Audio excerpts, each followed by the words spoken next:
যদি কেউ গ্রামে ঘুরতে ভালোবাসেন তাহলে কিন্তু চলে যেতে পারেন এই কৃত্রিম গ্রামটিতে, যেখানে আছে পুকুরে মাছ, ফুলের বাগান, আর আছে বিভিন্ন রকমের পাখি যেমন মুরগি, এমু। এছাড়াও আছে এখানে ঘোড়া, গরু।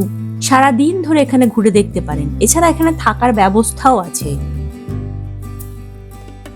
এখানে একটা খাওয়ার সুন্দর রেস্টুরেন্টও আছে। চলুন তবে বেরিয়ে পড়ি বাঁকুড়ার বনলতার উদ্দেশ্যে।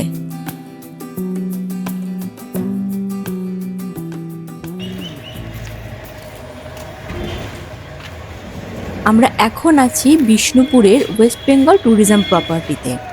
এখান থেকে আমরা আজকে যাব বনলতা। আমরা বিষ্ণুপুর থেকে একটি গাড়ি ভাড়া করেছি। এই গাড়িটি করেই আজকে আমরা যাব বনলতাতে। আর ওই গাড়িটি আমাদেরকে বনলতা দেখিয়ে নিয়ে আবার ফেরত দেবে বিষ্ণুপুর স্টেশনে।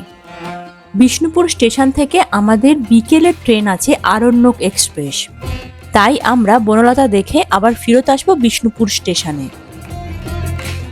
চলুন তাহলে বেরিয়ে পড়ি বনলতার উদ্দেশ্যে। বিষ্ণুপুর থেকে বনলতার দূরত্ব হচ্ছে 14 কিলোমিটার। আর এই 14 কিলোমিটার রাস্তা যাতায়াতের জন্য আমাদের গাড়ি আমাদের থেকে নেবে 800 টাকা। কলকাতা থেকে এই বনলতার দূরত্ব প্রায় 130 কিলোমিটারের মতো হবে। আর যদি গাড়িতে আসেন তাহলে লাগবে প্রায় 4 ঘন্টার মতো সময়। সকালবেলা বেরিয়ে এখানে এসে সারাদিন ঘোরার পরেও কিন্তু বাড়ি ফিরে যাওয়া যায়। এখন আমরা যে রাস্তার মধ্যে দিয়ে যাচ্ছি এটি হচ্ছে বাঁকুড়ার জয়পুর ফরেস্টের মধ্যে দিয়ে রাস্তা। হ্যাঁ, ঠিকই শুনেছেন, এটি হচ্ছে সেই বিখ্যাত জয়পুর ফরেস্ট। এই জঙ্গলটিতে পলাশ, মহুয়া, শাল, নিম এই সমস্ত গাছ দেখা যায়। এখানে নাকি হাতি, হরিণ এবং বিভিন্ন প্রজাতির পাখিও দেখা যায়। এখন যেহেতু দিনের বেলা সেহেতু এইসব দেখার মতো ভাগ্য আমাদের হবে না।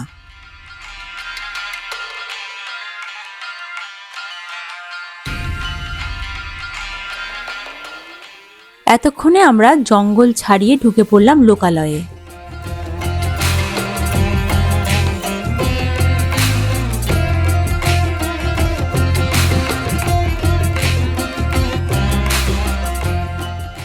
আর সামনেই ডান দিকে আমাদের গাড়ি বাঁক নিল বনলতার উদ্দেশ্যে।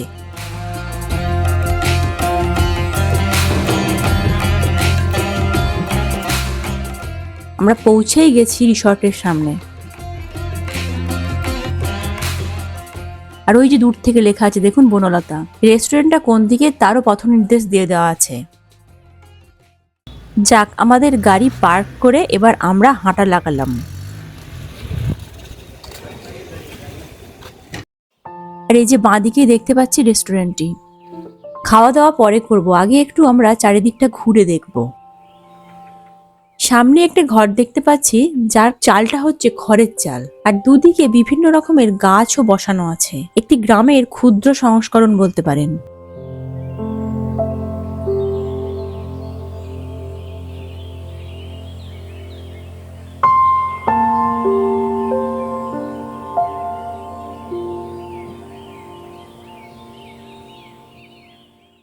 এই খাঁচাটির মধ্যে অনেকগুলি খরগোশ আছে।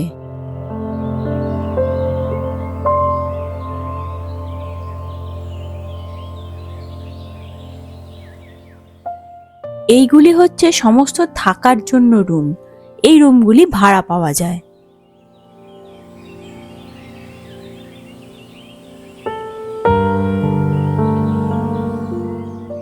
ওই যে দূরে খড়ের চালের ঘরগুলো দেখতে পাচ্ছেন, ওইগুলো কিন্তু থাকার রুম।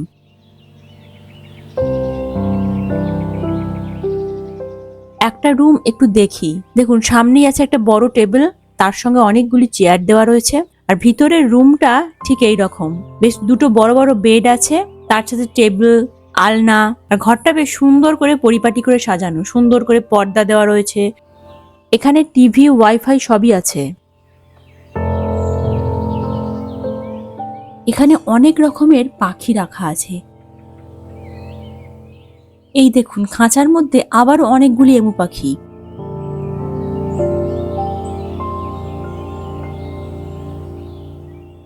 আর এই খাঁচার মধ্যে আছে টার্কি।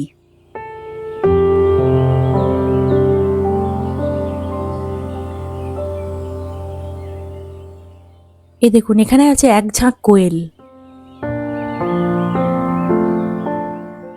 আর এই পাখিগুলি কাডাকনাথ।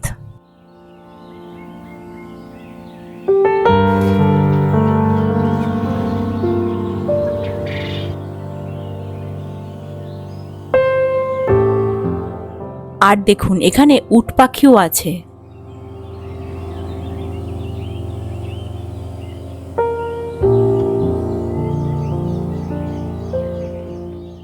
আর সামনেই দেখলাম একটি পুকুর পাড়ে বেশ অনেক লোকজন ভিড় করেছে, তার জন্য বেশ উৎসাহ ভরেই এগিয়ে গেলাম। আর দেখলাম এখানে বড় বড় মাগুর মাছ, আর এই মাগুর মাছগুলোকে সবাই মিলে মুড়ি খেতে দিচ্ছে। একবার মাছগুলোকে দেখুন।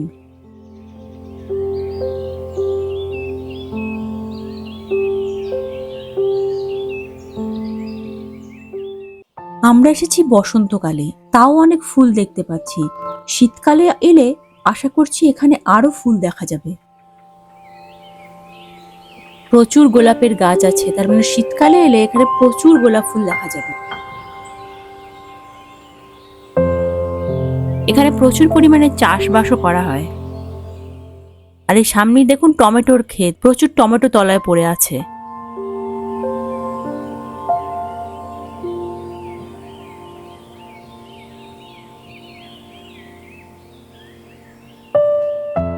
আর এটি হচ্ছে একটি নার্সারি, এখান থেকে কিন্তু গাছ কিনতেও পাওয়া যায়। একবার দেখুন চারিদিকে, এখানে প্রচুর গাছ আছে।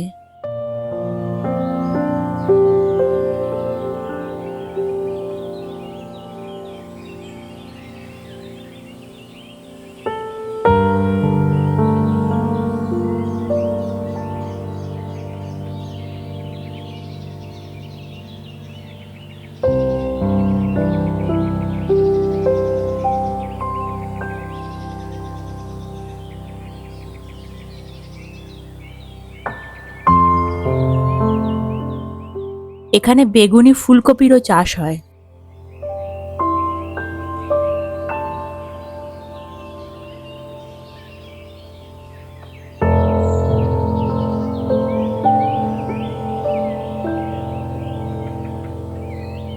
এবার দেখুন সূর্যমুখী ফুলগুলোকে। আর পাশেই দেখতে পেলাম একটি ঘোড়া বাঁধা আছে, আর আছে অনেক গরু।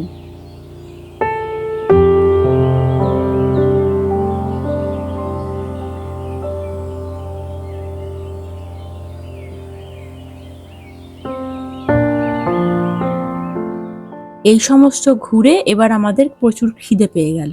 এবার আমরা চলে এলাম রেস্টুরেন্টে। এই জায়গাটি রেস্টুরেন্টের নন এসি অংশ, এখানে বসেও খাওয়া যায়।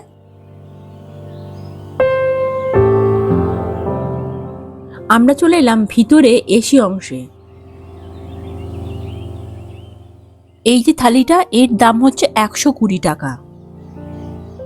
এই থালিতে আছে ভাত, শুক্তো, পোস্ত, ঢেঁড়স ভাজা আর আছে ডাল। এর সঙ্গে আমরা নিয়েছি একটা দেশি কাতলা, যার দাম হচ্ছে 120 টাকা। আর নিয়েছি সর্ষে মোরলা হাফ প্লেট, যার দাম 75 টাকা। আর নিয়েছি 1 প্লেট টক দই, যার দাম 70 টাকা।